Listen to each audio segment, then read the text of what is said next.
दोस्तों, ये कहानी एक ऐसी औरत की है जो कभी मां नहीं बन सकती, लेकिन वो बच्चे की पाने की चाह में किस हद तक जाती है, आइए कहानी में जानते हैं। गीता नाम की एक लड़की जो एक टीचर है, जो एक अमीर घराने से ताल्लुक रखती है। उसके पापा को टीचिंग लाइन पसंद नहीं है, लेकिन वो टीचर सिर्फ इसलिए बनी क्योंकि उसे बच्चे बहुत पसंद है। वो अपना ज्यादा टाइम बच्चों के साथ बिताना चाहती है। एक दिन गीता स्कूल के बाहर आइसक्रीम के ठेले से सभी बच्चों को आइसक्रीम दिला रही थी।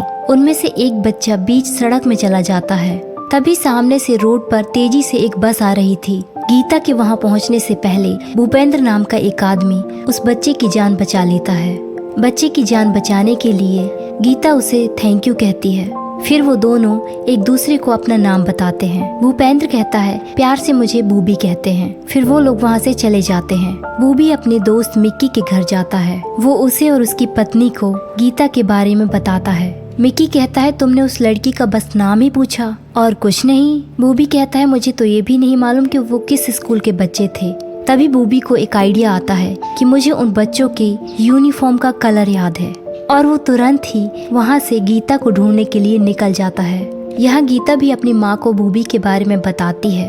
उसकी माँ कहती है, इतने भले आदमी को घर बुलाना चाहिए था तुम्हें। गीता कहती है, मुझे उस वक्त कुछ सूझा ही नहीं। फिर गीता भी वहाँ से स्कूल चली जाती है। यहाँ बूबी दिन भर कितने ही स्कूलों में जाता है, पर उसे गीता कहीं नहीं मिलती। फिर कुछ देर बाद बच्चों की स्कूल की छुट्टी होती है। बूबी वहीं पर खड़ा था जहाँ उसने बच्चे की जान बचाई थी। जैसे ही बच्चे स्कूल से बाहर निकलते हैं, वो उन बच्चों की यूनिफॉर्म को पहचान लेता है और उन बच्चों के पीछे गीता भी आ रही होती है। फिर इस तरह उन दोनों की मुलाकातें होती रहती हैं। दोनों एक दूसरे को पसंद करने लगते हैं और कुछ वक्त बीतने के बाद बूबी गीता को शादी के लिए प्रपोज करता है और गीता को शायद इस पल का इंतजार था।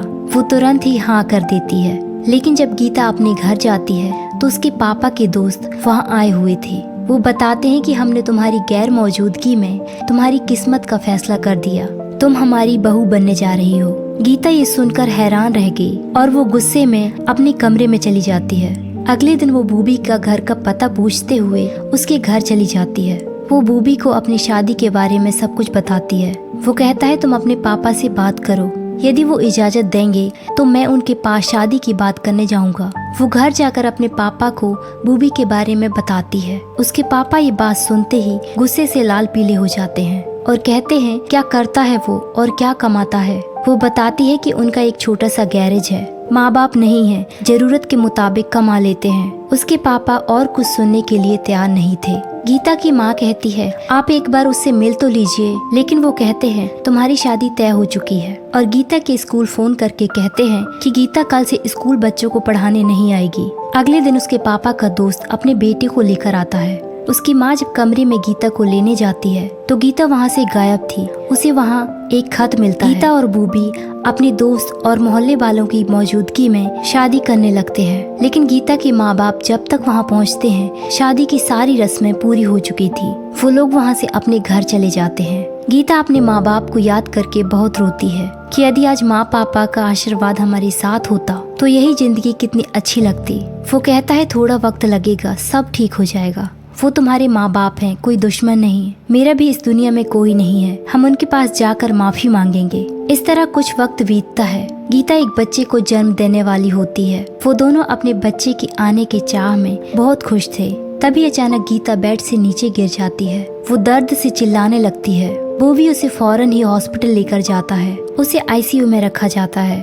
डॉक्टर जब बाहर आता है तो वो बूबी को बताता है। वो कहता है कि हमने माँ को तो बचा लिया, लेकिन हम बच्चे को नहीं बचा सके, लेकिन अब वो कभी माँ नहीं बन सकती। ये बात सुनते ही उनकी जैसे दुनिया ही उजड़ गई। गीता ये सदमा बर्दाश्त नहीं कर पाती। वो दिन रात अपने बच्चे के बारे में ही सोचती। बूबी उसे समझाने की कोशिश करता है कि एक सपना था, इसे भूल जाओ। इस टूटे बिखरे सपने का गम कब तक मनाओगी तुम। लेकिन गीता थी कि ये हकीकत मानने को तैयार नहीं थी। वो कहती है, हम बिल्कुल बिखर चुके हैं, कभी कभी लगता है कि हम मर जाएं। बूबी उसे घुमाने के लिए बाहर भी जाता है कि उसका दिल बहल जाए, लेकिन वो वहाँ भी खोई खोई सी रहती है। उसका कहीं मन नहीं लगता। वो बूबी से कहती है कि हमें हमारा बच्चा चाहिए, तुम कहीं से भी ला कर दो।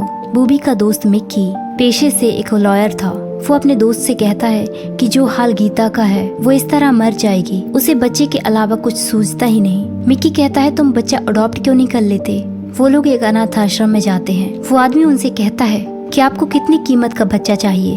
वो काले बच्चे की कीमत बताता है, गोरे बच्चे की कीमत बताता है, विकलांग बच्चे की कीमत बताता है। गीता कहती है तुम इंसान हो या जानवर, बच्चे की इस तरह कीमत लगाते हो। उसकी बातों को गीता बर्दाश्त नहीं कर पाती और बूबी से कहती है कि तुम हमें यहाँ से ले चलो, नहीं तो हम पागल हो जाएंगे। बूबी एक डॉक्टर के पास जाता है और उसे गीता की हालत के बारे में बताता है कि वो बच्चा खोने की वजह से सारा दिन खोई खोई सी रहती है। डॉक्टर कहती है कि वो एक कांच की तरह है, उन्हें जो भी अच्छा लगता है उन्हें करने दे। यदि उन्हें कोई बच्चा अच्छा लगता है तो उन्हें रोके ना, उन्हें घुमाइए फिराइए, उसका मन बहलाइए। वो कहता है वो कहीं भी उठकर चली जाती है। डॉक्टर कहती है वो जहाँ जाना चाहे उन्हें लेके जाइए। एक दिन बूबी और गीता बस में कहीं जा रहे थे, तभी उस बस में 2 पति पत्नी भी चढ़ते हैं और उनके साथ उनके 12 बच्चे थे।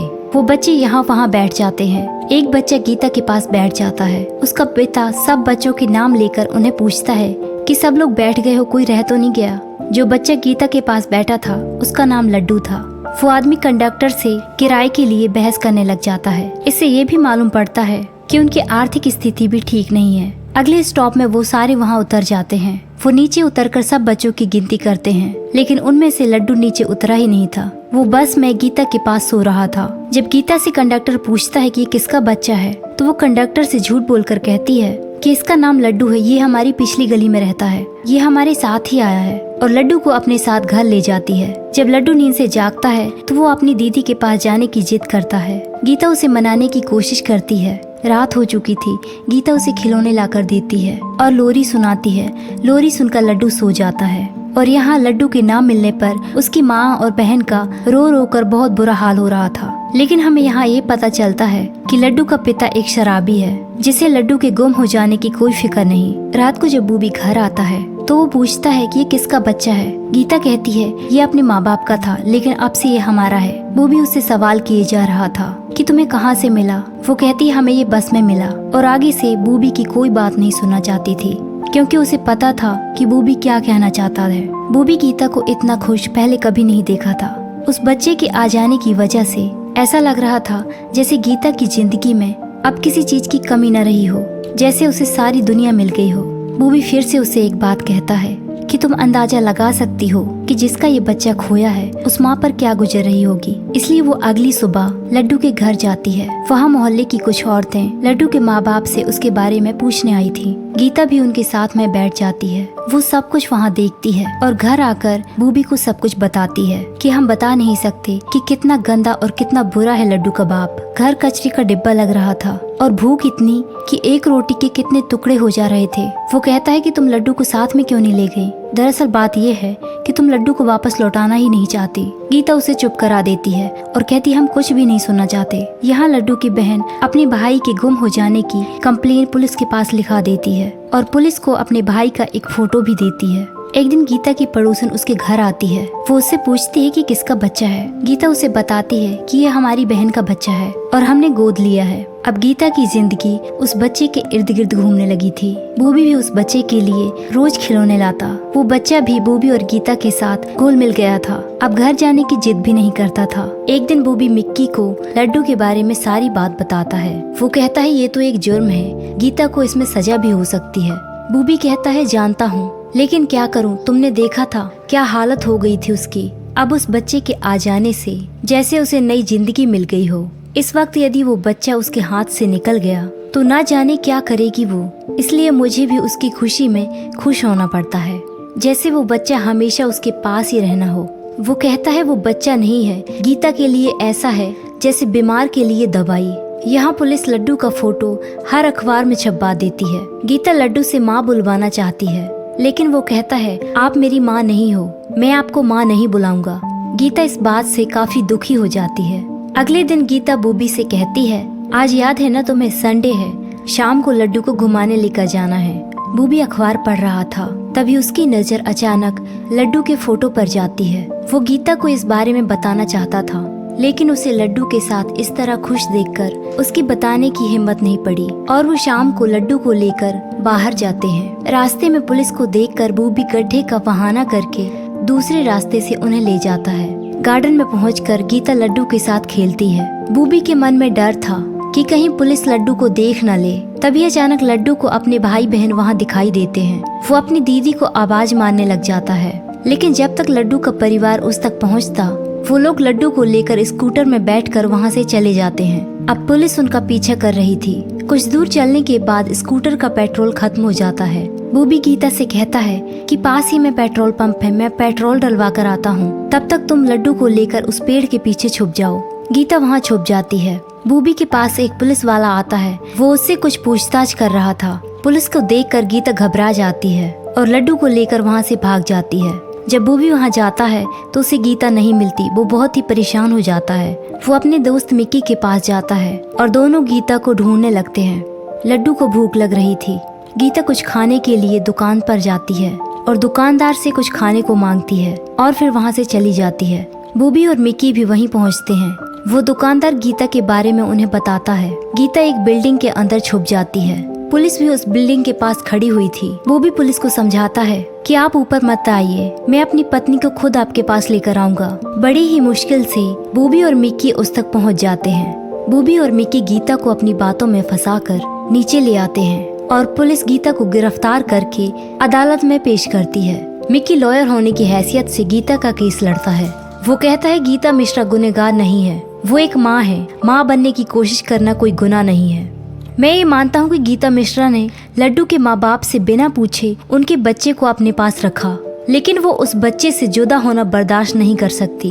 इसलिए वो अपनी ममता के डर से भूखी प्यासी लड्डू को लेकर भागती रही। मिक्की कहता है वो अपने बच्चे के खोने के बाद बीमार है। तभी दूसरी तरफ डिफेंस में लॉयर कहता है कि यदि ये आपकी नज़र में गुनाह नहीं है तो बलात्कार करने वाला भी गुनहगार नहीं है, क्योंकि वो बीमार है। अब कोर्ट की सुनवाई 2 दिन बाद होनी थी। यहाँ ये खबर गीता के माँ बाप तक भी पहुँच जाती है।